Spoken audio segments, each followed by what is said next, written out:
of course, Xavier Woods. Yes, with the X. With the X. Yes, I'm just gonna keep on. Is that a Movado?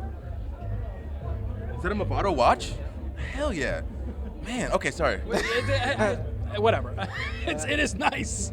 It's, of course, the hips. But, Sunday, it's an interesting situation because you do the hips, but they're going a little bit south of the border. You know what I mean? There's a lot of testicles going on here. There's a lot of balls going on. I mean, you got testicles going on. I'm feeling awkward with the gyrations and the testicle talk. New Day Club. There's a lot of nut shots going on. The thing is, an eye for an eye. So why would you not attack what the attacker thus attacked? Do you understand? Do you follow? get it. Yeah. You follow? See, so they took my boy out and they crushed his genitalia. And so now I'm trying to crush back because then that's redemption. It makes me feel good about myself. It makes my friend feel good because now this man will feel the same pain that my friend felt, but hopefully double fold because I tried to crush him with the wrong end of a broken trombone. It was not Francesca. It was not Francesca 2. It was just some fluke hussy trombone I found on the streets. You never do that with Francesca. No, of course not. Of course not. I'm not a savage. That's my girl. This was just done with some floozy. Some hussy. Someone I didn't even care about her. Oh my. Yes. To bring it back, historical. Francesca's my trombone if you don't know what wrestling is. I'm not talking about a woman. I'm talking about a trombone, okay? Treat women with respect. Always. Yes. Okay, sorry. Historical run with the tag team championships. Historical. But a lot of pressure going into SummerSlam. This is a tough tag team you're going up against. Yeah, it's true. And normally we have the advantage. We have the 3-on-2 situation, and they don't know who they're going to go up against because we use a certain strategy. I'm the strategist. It's like in Dynasty Warriors, you have a strategist, and they move the pieces around the battlefield, and they wear sweet hats, and they play flutes. Instead of a flute, I play a trombone. It's like a bard in a video game. I buff my team when I play. There's a cooldown period, then I play again and buff them again. Now, in this situation, there's no bard on the team to buff our stats, so it's going to be a little bit different than it usually is. But there's the combination of Kofi and myself, which we call ourselves Speed Force. There's different names for the different combinations of New Day. People don't know this because it's not explained on television. For about the past 2 years, we've had Muscle Bomb, which is E and myself, and then Hops and Powers, which is E and Kofi, and then Speed Force, which is Kofi and myself. Who's Speed and who's, well, I'm sorry, Speed? Speed Force. Speed Force. Your Force, he's Speed? Well, the thing is you don't know because in each of the names, we both have those attributes, so you don't know who's who. It's just a one word. It's like Speed Force, not Speed and Force. It's Speed Force. I got that. Thank you. Now, I have a little bit of a bone to pick with you. Okay. All right, for a couple of reasons. One, you're Please don't pick my bone. No, I'll try not to. But with the gyrations, I can't. I make no promises. This has been a thoroughly unusual interview. I was just saying. It's fine. It's okay. You're taking time away from me and my daughter with the UpUpDownDown thing that's going on, the YouTube, and then, she's got to go to FYE and get the bootios and then the matching T-shirt to go along with the bootios. Yes. And all Pricey cereal, by the way. But it's very good. It's good, but it's very costly. good. I just work here, bro.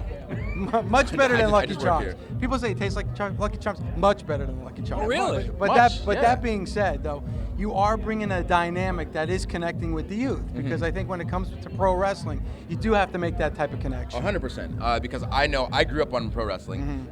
Watching as a kid, I know that there's things that need to be in it so that kids can keep watching. And so with our PG product, I kind of enjoy it more than, I guess you could say, like in the Attitude Era, they called it the Wild West because you could kind of go out and do anything. And so like when they go out and cut promos, they would just say whatever they wanted. In matches, there would just be blood everywhere. And like at the time, I loved it. It was awesome, so entertaining. But I think now, since we're in this PG product, we have to figure out a way to be just as entertaining, if not try to be more entertaining, within the confines of this box. So for me, I like puzzles. I like video games. I like being able to solve things. So being able to say, we have to go up against The Rock. We know he's in Attitude Era mode, but we're in PG Era mode, so we have to figure out a way to essentially be like Shrek. There's adult jokes in there if you're listening, but if you're a child, you haven't been exposed to the world in this way, so you don't get the perverted reference, if there is one. So using a lot of double entendres to still stay safe and within this box, still be PG, but still be adult at times. And so I feel like for us, definitely, that's been like the crux of our success because we've been able to appeal to kids with the bright colors and the unicorns and the cereal and like the nonsense and the gyration and trombone, and then adults that watch that want that more like hard-hitting, like Kevin Owens and Cesaro and Neville, which is great for like the pure wrestling fan that wants that. For the casual fan who might be, walking across the living room while like their son or their daughter, whoever's watching wrestling, and they see, oh, Budios, like, why are these guys gyrating? What? And they sit down and watch and they go, oh wow, I like this. Now they're exposed to more guys like that they didn't know about or that they might have not taken a look at otherwise. And then on the other end, got people who like that kind of hard-hitting stuff. They might see them and sit down and watch, but then they see us, they go, oh, I like these guys too. So the fact that there are so many different types of characters now, it's a variety show. So you have to find the person who fits your niche, either way, niche, and then make sure that they have something to watch. Because it's a 3-hour show, there's so many things. So, like I said, that's been the crux of our success, being able to appeal to both sides of the market. What's interesting to me, too, is, first of all, there's definitely trust in you guys from the company. They let you have a little run. You fit it within, like you said, the confines of the box, but the trust is there because you guys can go out and be yourselves and be very unique and interesting. At the same time, I look at you guys as a bit of trailblazers because Enzo and Kaz coming in behind you. Now, different kind of comedy, different kind of thing, but at the same time, funny, outside of the box, but within the confines. Yeah. I think you guys have opened the door for folks similar to yourselves, and that's a huge compliment to me. Thank you very much. I do feel like one of the reasons that we wanted to kind of start going the route that we did was, one, because that's how we really act. When we're in the car, when we're traveling, this is who we actually are. So to be able to just portray that on television helps us immensely, and you can see that come through on camera. We're not three guys that are just kind of hanging out together on screen. I'm like, oh, let's go do this match. Okay, let's go talk on the mic. Okay, now we're done. Now we part ways. Like, no, those are my brothers, and I feel like you can see that on television.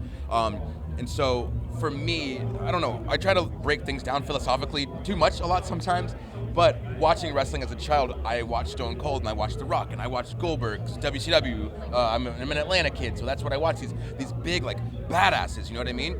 So those were the people that we looked up to when we were knee high. So growing up, you obviously want to emulate that. So I feel like a lot of the guys that come through wrestling now, they all want to be badasses and they want to be The Rock. They want to be like Stone Cold. My wrestling coach, when I won a tournament senior year, there was a guy above me my junior year, and he won the tournament all the time. I said, man, when I won the tournament, I feel like Mike Hudson. And my coach goes, no, you should feel like Austin. And I was like, oh my God, don't compare yourself to anyone ever. And it completely changed my life. And so my thought was, if everyone is trying to be the same guy and the same character, that's a very boring show. And so when we started doing like New Day stuff, I was like, dude, I'm just gonna be like the terrified bad guy, because we don't have that. Every bad guy is just like a world beater and like wants to eat everybody alive. And so it's like, let's just do this, let's just be characters. And we're like, oh, that sounds like it's fun. And so after a few weeks, people kind of caught on to like, yes, the New Day is a group, but we're three very unique characters. But the thing about it is it doesn't work without all three pieces. So we realized this when I was out for like 2 weeks and they were doing some stuff and they would call me and say like, oh, this doesn't feel right. It's strange, like we don't like it. And then now E being out, Kofi and I go out and do things and we come back and call him like, dude, it doesn't know. Like we need all three of us. It's an act, but we all three rely on each other, and that's what makes the team. Like we put the team ahead of our singular success. Hall of Fame in Dallas. You induct the Freebirds, one of the greatest teams of all time. Michael Hayes gives you the ultimate compliment, credits you on your creativity and how you guys have been as a team. What was that like for you? It was awesome, absolutely unreal, because he's somebody that we work with on a daily basis. So and he's in like a high position with the company. So it's always nice to just hear like, you're doing a good job, like because a lot of jobs, you don't get that from your boss, and a lot of issues and problems can be solved by just being acknowledged that you've done well. So that was a very cool moment for us in a work sense, but then like on a childhood sense, it's like, dude, like you paved the way for three-man teams. Yes, we're very different in certain aspects, but we're very similar in a lot of them. And when we saw them come out on stage and like dancing with each other and freaking out and having a good time, we were looking at them like, dude, that's us. It's a freaking blast when you're out there with your friend. And then when we told them that afterwards, they're like, we said the same thing when we saw you guys go out. Like, it's like they're like a young black version of us. so it's awesome. So we definitely, it's cool to have that mutual respect from some guys who did definitely pave the way for us to be able to do something like this. I tell you what, we could talk to you all night long. Before we let you go, your producer, Sean Cohen, I don't know where the hell Sean went. Sean? Yeah. Sean worked with us at SiriusXM. I don't know if you knew that, but we we taught him everything he knew. Come on, Sean. But the thing about Sean, he works so hard. He's literally wet right now. He's not sweating. He's wet. It's incredible. Sean's always wet. He's always wet. Wet boy Sean. His nickname on the show is Swagboy Sean. Swag because he's always wet. Yeah. Good job, buddy. Thank you so much, guys. Of course, up, down, down. Love Sean. And after SummerSlam, still WWE Tag Team Champions. What do you have to say about that? Yeah, okay. What? Oh, you don't think so? You don't think? Get out of here! Get out of here, you naysayer! I just wait. All I'm a right, wait and see guy. I drafted you guys in the Busted Open draft. You're on my team. So I'm a big New Day guy. Good move. I'm a big New Day guy too, so we have that in common. Thanks, X-Men. He's the big New Day guy, I guess. Anyway, okay.